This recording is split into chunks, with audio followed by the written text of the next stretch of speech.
galera, tudo bem com vocês? Hoje eu tô aqui toda desarrumada só pra mostrar essa receitinha que eu fiz, slime, super gostosa, assim, até aqui, deixa eu mostrar pra vocês aqui, Ui! É muito legal, gente, essa receitinha. Deixa a câmera assim. É muito legal essa receitinha de slime. É muito legal, gente. Então eu queria que vocês soubessem fazer esse vídeo rapidinho pra vocês. Então, gente, se você vai fazer essa receita, vem comigo.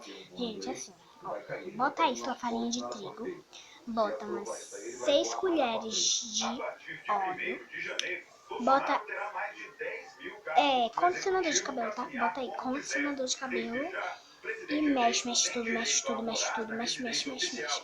Aí bota um pouquinho de água, tá? Bota um pouquinho de água até virar uma papinha de slime, tá? Uma papinha de slime pra ver. Aí bota lá. Se você quiser botar corante ou tinta, pode botar. Eu botei tinta no meu caso, né? Então se você não quiser botar, não bota. Deixa ela pronta. Então, gente, eu botei tudo lá e misturei, misturei. Aí depois eu fui botando farinha de trigo até dar o ponto, até dar o ponto.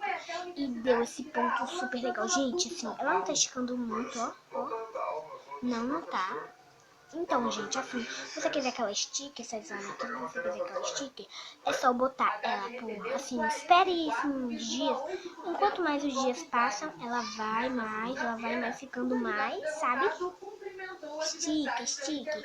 Então, gente, esse foi o vídeo. Espero que vocês tenham gostado. Eu não fiz pra vocês, porque eu já tinha feito, né? Eu esqueci de fazer pra vocês, mas eu fiz, né? Então, gente, até tchau. Até o outro vídeo. Tchau.